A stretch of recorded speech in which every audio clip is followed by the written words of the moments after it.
thoughts in general? After the first scrimmage, some thoughts.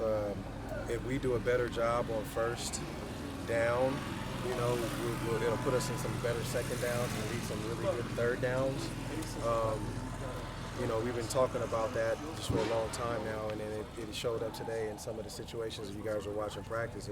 We just handle first down, and then we'll be fine, and then play discipline on second down, and then we can dial up some things on third down.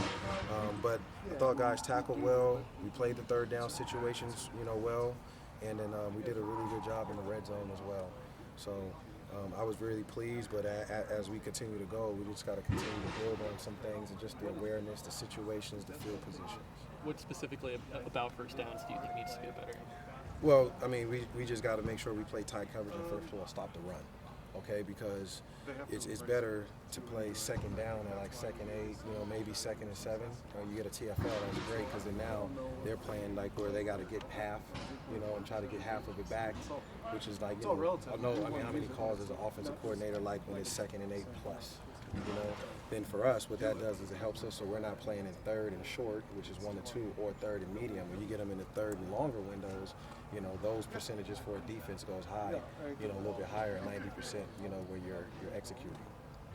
That linebacker group got some younger guys. It's going to be a new group. How do you feel like they're adapting, and what do you see out of that group and Melvin's leadership there? Yeah, I think Melvin has done a great job. Chiz has done a great job, and Aiden and Jairus are coming along really good, and Dexter looks really good. So they're all great-looking bodies. Coach Cooper is doing a great job with those guys and teaching them.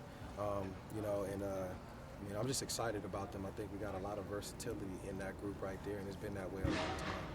Jaden Robinson brought up Exos Ayers as a big standout to him after that scrimmage. Just curious what your thoughts are about him thus far. Yeah, X has done a good job, just as a young man coming in the spring. I think he'll have some opportunities to get some, plays there in the fall, depending on how the season goes, but I expect to see him.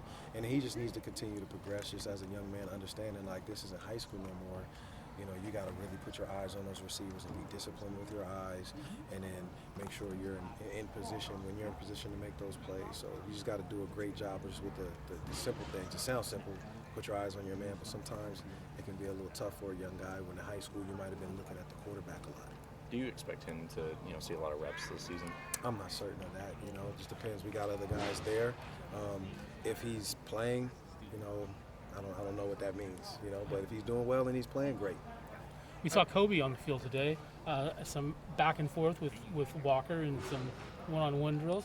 What's it mean to have him back back in action? Oh yeah, he's got some ground to make up, but it was good to have him out there.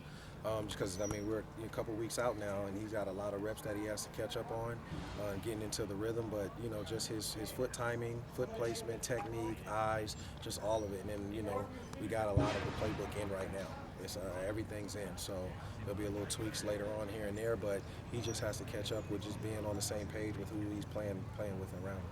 Do you have an inside linebacker? Do you have a preference as to whether you want to have two guys on the field most of the game, or do you like to rotate guys? Because it looks like you've got several guys that can play that position. Yeah, I just think in today's football and with the tempo of college football and how it's played, I really can't see any player playing 77, 80 plays all the time, So there's going to be a good rotation there, and I think that the guys that we have in the room, like we discussed earlier, is going to be good for them to do that, to have that rotation, keep them engaged, keep them fresh, and then they're going to be a big part of stopping that run, and then obviously the pass.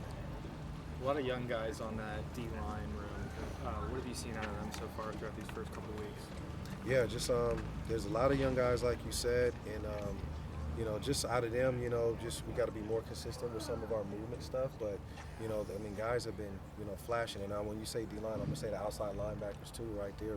Just because, Olu's been doing a great job. Nico's been doing a great job. Interiorly, we just saw, Jacob Schuster show up today. And that's where it starts, is up front with the D-line.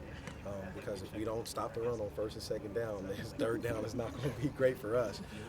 So we're dependent upon those guys, but they've been doing a great job with Coach Tuiaki and Coach Marshall. Have you guys developed a plan with implementing the in-helmet communication and sort of what that looks like right now? With sort of who in your mind you want to have that when on the field? Has that been a plan? Yeah. And what So that looks offense like? has been using it a lot on defense. We have it there, and you know we've been talking about how we're going to use it, but I don't want to give the guys too much information. I'm gonna give them the call, maybe make them alert of a situation, let them play football. Because once we make the call, all they got to do is follow their rules, and then everything is everything. Is that a feel thing? You think? Just feel like if you don't give them too much, they won't think, spend time thinking and just play. I mean, in the NFL last year, you know, you got your signal caller like Spillane had it, and I just imagine it works the same way. And I just listen to those things. There's only so much you can give them.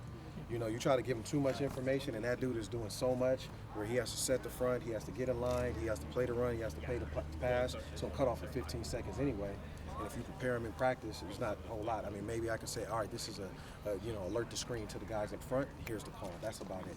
Because I don't want them thinking and me communicating to them in their ear a whole bunch of stuff. How everybody else treats it, that's it. But if we didn't have it and we didn't use it, it's just a signal. We're going to signal just like we did and all that stuff. So. But are you happy to have this system as opposed to kind of the sign circus on the sidelines? Are you happy to see that in the past? That's offense.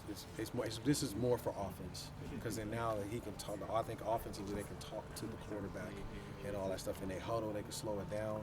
You know, a lot of teams don't huddle, so if we just saying it to the mic, he still got to communicate it out. So we still have to see. Anything else?